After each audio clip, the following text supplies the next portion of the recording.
Hi, so good morning, everyone. So I'm Zhang from the international group, and today I'll be bringing everyone through the borders reopening and priority markets.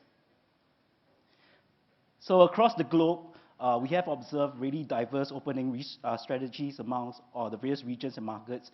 We have the US, we have Europe, we have Southeast Asia, all relaxing almost all travel restrictions. And however, some other markets are either hunkering down or taking the middle ground approach. So for example, we have US who are lifting like all international travel requirements down to Indonesia, who recently lifted quarantine-free travel since March. And then we have China, who are sticking to their zero-COVID approach. So in Singapore, the introduction of the travel lanes in 2021, like the VTL, the ATP, and the RGL, have allowed us to host key MICE and leisure activities. We see a window of opportunity right now to really capture the demand from the markets that are further along the Omicron wave and are more ready to travel as we concurrently work with the key government agencies to continue reopening our borders in line with the public health concerns. So the introduction of VTL since September last year has facilitated better travel flow and helped us progressively reopen our borders safely. So demand from the 32 VTL markets have been really healthy. Close to 585,000 travelers have entered Singapore through VTL Air as of 22 March.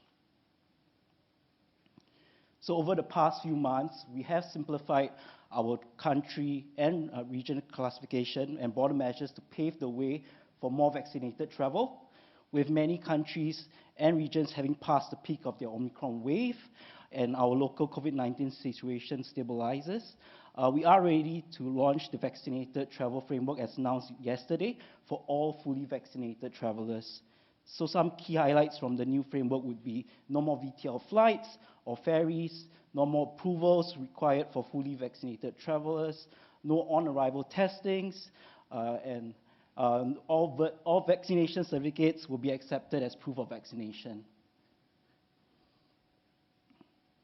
So from 1st April, we will move towards a simplified travel framework with streamlined border measures based on vaccination status and minimal testing.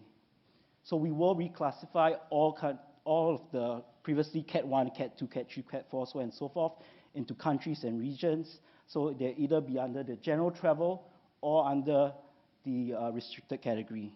So currently there are no countries under the restricted category, but should, let's say, touch wood, a new variant, which is of some concern, then probably these countries will be placed under the restricted category.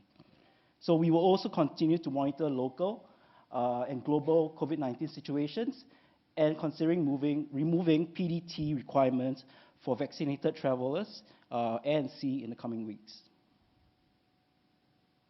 So moving on to the outlook for 2022. So over here in this slide, you'll see a study from STB's Brand Health Study, which measures the impact of COVID-19 has on overseas travel behavior for leisure and BT MICE travelers. The study monitors trends and monthly changes to travel sentiments across 15 key markets through online interviews. So Jerry's findings this year have remained consistent and high, with 3/4 of leisure and BT MICE travelers expressing a willingness to travel in the long term. So in the same study, we've noticed pent-up demand amongst leisure travelers as travel sentiments have improved significantly across the 15 markets as compared to the start of the pandemic. And despite Omicron fears, markets such as Thailand, Indonesia, Germany, Malaysia, UK displayed higher confidence to December's findings. As for BT MICE travelers, we noticed similar trends where Omicron fears have not dampened travelers' confidence, and with markets like India, the US, and Thailand showing the strongest levels. So STB has an arsenal of robust plans. While marketing efforts have already started, we will intensify across the year. We will take a nimble recovery marketing approach where activities will ramp up once the Omicron waves in both the source market and Singapore have passed. The table of markets shown in this slide are our overall assumption that Singapore situation either remains status quo or improve based on the current markets border measures. So for example, in phase one, we see India, and where India has a very strong travel sentiment, and we notice feedback from the travel agents there and our regional officers that they are ready to travel. And for Europe, like most countries, have passed the Omicron peak, and for Australia, of course, which has just reopened and will help us with the kangaroo route. So we have a window of opportunity now and identified these key markets. We think that these conditions are more ripe to roll out in our marketing plans, and we need to capture some of this demand. So more detailed market plans for the individual markets will actually be shared at the upcoming TIC that's taking place in April next month.